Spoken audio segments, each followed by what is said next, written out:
Vous souhaitez voir des vidéos de réparation dans cette série sur le Commodore 64? Eh bien, en voici une.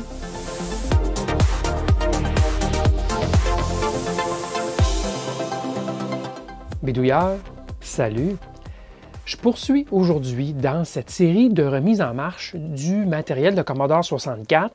C'est un lot qui a été remisé pendant peut-être une vingtaine d'années, peut-être plus, dans un environnement pas trop contrôlé. Vous trouverez un lien vers les autres vidéos de la série dans la description ci-dessous. Je vous invite à les visionner avant celle-ci. On peut donc s'attendre à peu près n'importe quoi comme résultat avec ce lot, compte tenu de l'âge et du remisage. Et c'est ce qui est plaisant, justement, de faire la découverte de vieux matériel. Je vous l'ai presque promis, il y aura de la réparation à faire sur ces Commodore 64. Et ça commence aujourd'hui avec la deuxième unité de disquette Commodore 1541. J'avais eu de la veine avec la première unité, mais ce n'est pas le cas avec celle-ci. Elle est quasi morte. Vous verrez pourquoi. Je vous montre tout de suite ce qui ne va pas avec l'unité. Alors, voici la deuxième unité de près. Elle est physiquement en moins bonne condition. C'est pour ça que je ne l'ai pas prise en premier. J'avais choisi l'autre. Il y a eu des marques ici très profondes. Ça ressemble à du fer à souder. C'est quelque chose de très chaud là, qui a créé un sillon directement dans le plastique. Bon, quoi qu'il en soit, ça n'enlève pas sa fonctionnalité, là, mais disons que c'est pas la plus belle des deux unités. Alors, c'est bien la 1541 et non pas la 154i. Regardez comme c'est assez particulier comment Commodore a appelé leur unité 154i. C'est pas un 1, c'est un i, en tout cas i majuscule, mais c'est bien une unité VIC 1541. Donc, pourquoi? Aucune idée. Alors, je vous avais dit que je l'ai essayé, il n'y avait rien à faire, je vous le montre, je mets l'alimentation. Voilà. On entend le disque qui tourne, mais aucune vie sur la LED ici et aucune vie sur la LED ici. Je crois que c'est sur le 5 volts que se trouve cette LED. Donc, problème visiblement là, de bloc d'alimentation. Alors, j'éteins cela et on va l'ouvrir pour regarder qu'est-ce qui se passe.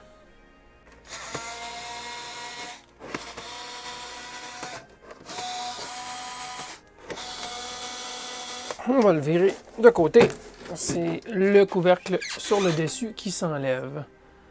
Bon, regardons. OK, alors je me suis rapproché aussi. J'ai mis de la lumière, un peu plus de lumière et on peut faire l'observation. Vous pouvez le faire tant que vous voulez, mais je l'ai fait moi-même et je peux vous dire que je ne vois aucun dommage, aucun condensateur qui a coulé.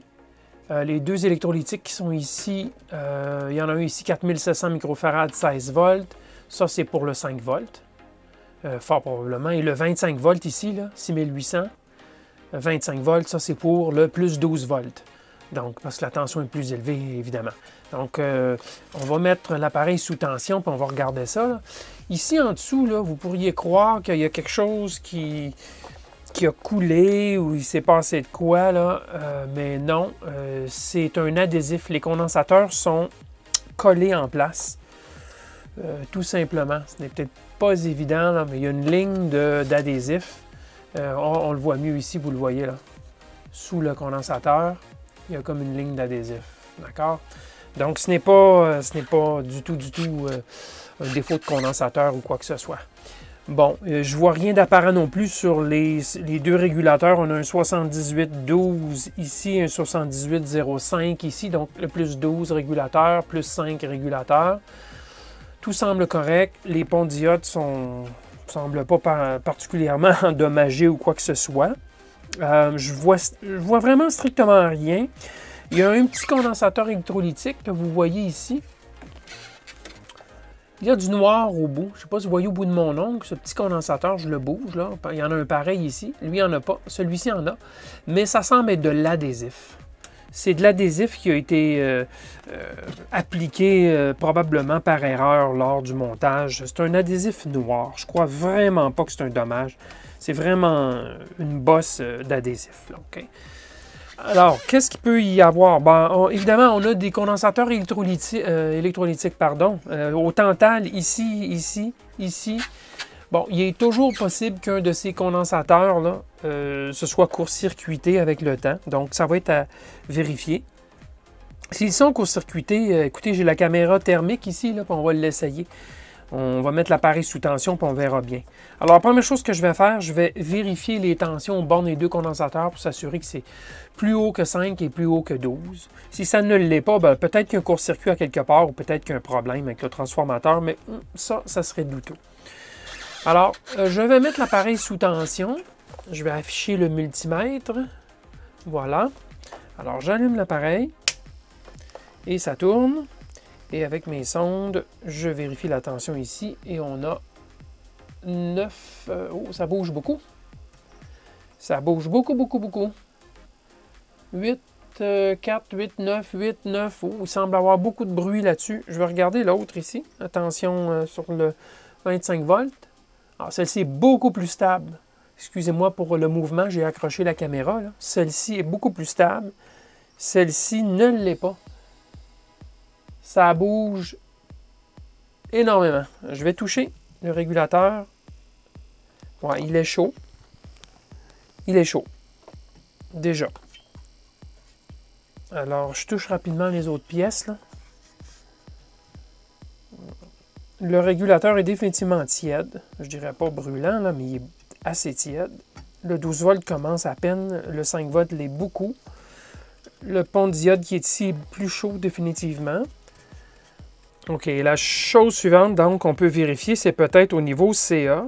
Qu'est-ce qu'il y a comme ondulation résiduelle sur le condensateur? Il y a 500 millivolts pour une alimentation qui tournera autour du 5 volts. C'est énorme, hein? 500 millivolts, c'est quand même beaucoup. Ce n'est pas la fin du monde, mais c'est quand même pas mal. Regardez, ici, on a quoi? On a 30, 40 millivolts sur le 12 volts. Et 500 millivolts, ouais, ou à peu près, là, sur la tension là, pour le 5 volts. Et le régulateur vient très chaud. Il semble y avoir un court-circuit sur le 5 volts. Vraiment, c'est à ça que ça ressemble. Pourtant, j'ai fait un petit parcours de caméra et je n'ai rien vu de particulièrement chaud, en tout cas pas à première vue, ni des condensateurs, à moins que le court-circuit soit vraiment franc. Là. Ça ici, c'est la LED, juste ici, et on va mesurer la tension juste pour voir. Et je me suis mis en CC. Si je mesure la tension ici, 140 millivolts, CC. Pas surprenant que la LED ne s'allume pas. OK, alors j'éteins là, parce que visiblement, il y a un gros problème sur le 5 volts. C'est bien ce que je croyais. Alors là, il va falloir regarder plus sérieusement, à peut-être faire des mesures de résistance. J'ai fait de l'observation avec la caméra thermique. Je vous épargne ça quand j'imagine que vous auriez voulu voir, là, mais le régulateur 5 volts est plus chaud définitivement. Et le pont redresseur, donc le pont, il est très chaud. Le régulateur, c'est à peu près cela. Ailleurs, il n'y avait vraiment pas grand-chose qui devient chaud. Donc, il n'y a pas de court-circuit résistif, là, très résistif. Donc, on va commencer à analyser autour du pont redresseur. Écoutez, est-ce que ça pourrait être ce fameux petit condensateur avec l'adhésif? J'en doute fort. Mais je sens que je vais être obligé de défaire cette plaquette et de faire des mesures un peu plus sérieuses. Alors, je fais une pause ici, juste pour m'assurer que même les débutants comprennent ce que j'ai fait jusqu'à maintenant pour tenter de trouver le trouble. Alors, j'ai constaté que la LED verte ne s'allumait pas. La LED verte, on voit bien qu'elle est branchée sur le plus 5 volts. Alors, ma constatation, c'est que le plus 5 volts ne fonctionnait pas. Le plus 12 fonctionne certainement parce que le moteur de la platine, le floppy, le moteur tourne. Mais il n'y a rien, aucune LED, il n'y a rien qui s'allume sur le 5 visiblement. Donc, le 5 ne fonctionne pas. C'est en allumant que j'ai commencé à toucher, constater que bon, ben, le pont de diode CR1 devenait plus chaud que le CR3. Il était chaud passablement, assez rapidement même. Et j'ai constaté aussi que le régulateur de tension, qui reçoit une tension de l'ordre de 8 à 10 volts, là, chauffait lui aussi quand même passablement. Alors, par la suite, ce que j'ai fait, j'ai mesuré la tension ici sur le gros condensateur de 4700 microfarad et j'ai constaté qu'il bougeait beaucoup. Il y a donc une bonne ondulation résiduelle. Ça pourrait être dû à plusieurs facteurs. Le condensateur peut être fini, il ne filtre tout simplement plus. L'autre facteur possible, c'est qu'il y aura un court-circuit ou, si vous voulez, il y aura une grosse demande en courant ici sur le 5 volts, ce qui ferait que le condensateur, dans cette condition-là, est insuffisant pour faire le filtrage. Donc, on voit une oscillation là, de l'ordre de 500 millivolts CA. RMS, c'est beaucoup. Là. On parle de plus de 1 volt crête d'oscillation. Donc, moi, c'est là que j'ai commencé à penser que peut-être qu'il y a effectivement un court-circuit sur ce côté, sur le côté secondaire du régulateur recevant environ 10 volts, et il fournit un beau 5 volts régulé qui ne bouge pas en fonction de l'entrée. Mais s'il y a un court-circuit à quelque part sur le 5 volts, bien forcément, le courant va être limité. Le régulateur de tension va limiter le courant, bien sûr, un courant sécuritaire. Ça va être quand même un courant assez élevé. Et ça va causer une chauffe, bien sûr, des éléments qui sont ici et ici. Et on va voir, bien sûr, une ondulation résiduelle. Donc, c'est l'approche que j'ai prise. Il y a peut-être un court-circuit du côté secondaire. Et là, bien, l'idée, ça va être d'aller avec un ohmmètre, mesurer à différents endroits, incluant dans tous les usagers du 5 volts, donc les puces TTL, les circuits et tout, essayer de mesurer une résistance entre le 5 volts et la masse. Et d'essayer de trouver l'endroit le plus proche où il y a effectivement la résistance la plus faible à quelque part dans le circuit. Ce sera bien sûr des centièmes d'ohm, ça sera moins d'un ohm, mais en mesurant plusieurs endroits dans le circuit, entre le bus plus 5 et la masse, on pourra tenter de localiser quel composant, si c'est effectivement le cas, est défectueux et court-circuité. Alors, c'est ça que j'ai fait jusqu'à maintenant. Alors allons-y, continuons maintenant avec des mesures de résistance. Bon, et regardez, je viens de faire une mesure de résistance aux bornes des alimentations, de l'alimentation 5 volts. Ce sont des puces TTL ici, la série 74, OK? Donc, ce sont les deux broches. Par exemple, ici, ça va être la broche 14 et la broche 7. 14, c'est le plus 5 et 7, juste ici, c'est la masse. Et si je fais une mesure de résistance, 0,3 ohms. Il y a effectivement un court-circuit sur le bus 5 volts, sur l'alimentation 5 volts, court-circuit. Bon, alors on va regarder ça plus en détail pour trouver où est le court-circuit. Ça peut être un composant court-circuité. Il faudra regarder peut-être la plaquette en dessous. Est-ce que le régulateur plus 5 volts est grillé? À mon avis, il est en protection présentement. C'est-à-dire qu'il limite le courant. Donc, il faut essayer de trouver le court-circuit. Je vais essayer de trouver par résistance, par observation visuelle aussi, un composant qui serait malade. Alors, ouais. Alors, mise à jour de ce que j'ai fait jusqu'à maintenant, j'ai déconnecté la platine, le lecteur de disquette complètement. Ce sont tous des câbles qui vont en dessous, incluant la LED. Et je vois toujours un court-circuit sur l'alimentation plus 5 volts. Ça n'a pas changé. Donc, j'ai décidé de retirer la plaquette du reste du lecteur 1541. Alors, voici où j'en suis rendu présentement. J'ai commencé à mesurer ici, sur le régulateur, la résistance. J'ai changé l'échelle pour que ce soit plus clair et plus stable. Alors, on prend des lectures de résistance. Vous voyez, c'est 0,287.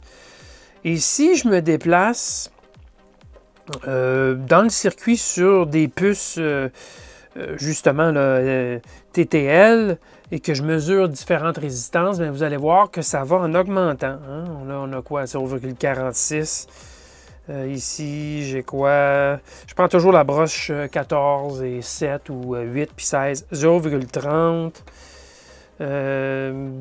Si je continue l'essai, 0,47. Comme vous voyez, là, ça s'éloigne. La résistance augmente. 0,30. Et bon, ben alors là, je reviens ici sur le régulateur et je reprends une autre lecture. Une bonne lecture, là, comme référence. 0,272.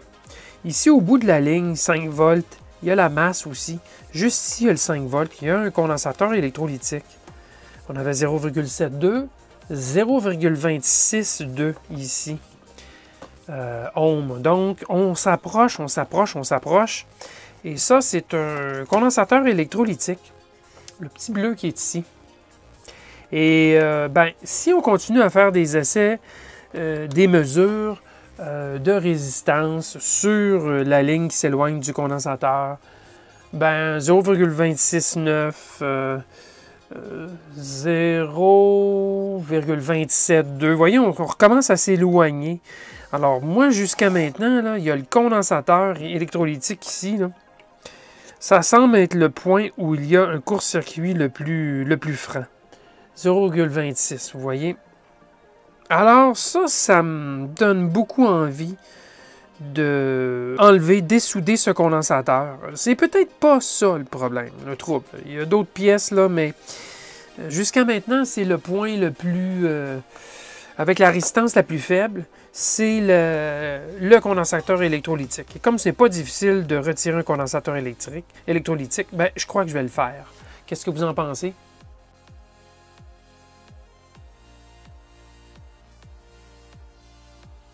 Bon, voilà, j'ai juste soulevé une des deux pattes du condensateur ici, là, complètement déconnectée, et on va mesurer sur le régulateur directement. Alors, entre la masse et le plus 5 et 330 ohms. Nous avons trouvé notre coupable, ce petit condensateur électrolytique. C'est tout. Un 47 microfarad, 16 volts. Pas difficile à remplacer, ça. Eh bien, je m'empresse à en souder un nouveau et à remettre la plaquette pour la tester.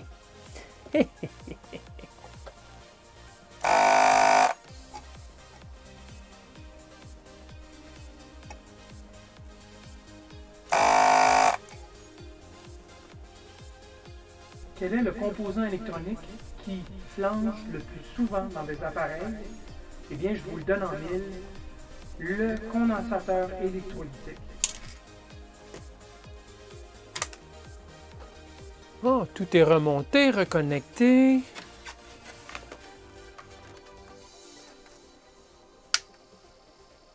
Et voilà.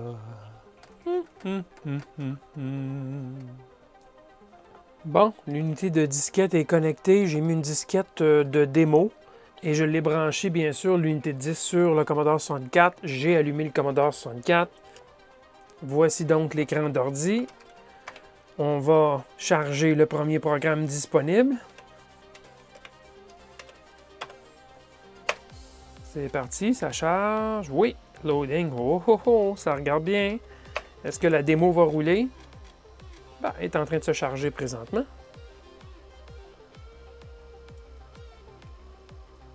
C'est assez long quand même, hein, comme chargement, là. Ah, c'est parti!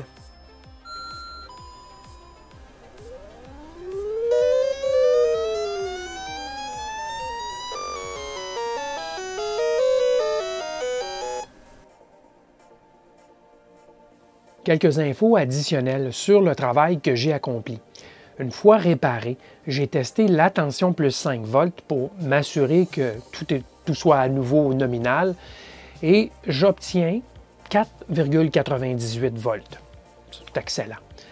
Et sur le gros condensateur, l'ondulation résiduelle du secteur là, de 120 Hz, on est en Amérique ici, n'oubliez pas, Ça, c'est dû au redressement du secteur de 60 Hz. Bien, cette ondulation résiduelle, elle est de 220 millivolts pour une tension CC de 10,8 volts. 220 millivolts RMS, bien sûr, mesuré avec un multimètre, un voltmètre, ce n'est pas négligeable comme ondulation, mais il y a beaucoup de marge pour que le régulateur fasse son travail de régulation.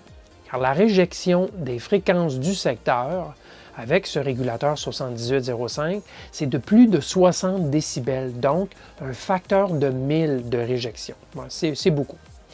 J'ai bien sûr aussi fait le nettoyage de la tête de lecture, effaçage, écriture. Vous vous rappelez dans la vidéo, je crois que c'était la deuxième de la série, j'avais fait ça avec un petit coton-tige et de l'alcool. J'ai fait ce nettoyage sur cette unité aussi, avant bien sûr de faire l'essai que vous avez vu.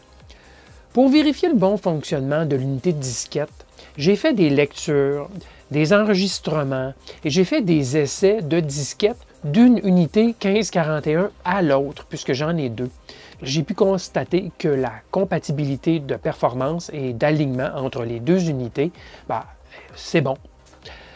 Un de ces jours, je roulerai toute une série de programmes de tests des unités de floppy qui existent sur le marché pour vérifier leur performance. En tout cas, pour le moment, tout semble fonctionnel. Il ne reste plus maintenant qu'à faire un bon nettoyage de l'extérieur de l'unité, mais vous l'avez vu, elle est déjà endommagée, donc à l'impossible, nul n'est tenu. Dans la prochaine vidéo, je vais voir ce que je peux faire avec la puce SID, Sound Interface Device, la puce qui génère les sons sur mon Commodore 64, celui qui est dans le boîtier, donc tout fonctionnel. Cette puce SID semble défectueuse, en tout cas en partie. Donc, je vous invite à demeurer à l'écoute de ma chaîne Électro-Bidouilleur pour la suite de cette série et pour toutes sortes de vidéos sur bien d'autres sujets touchant l'électronique. Et abonnez-vous à la chaîne si ce n'est pas déjà fait. Merci et à la prochaine.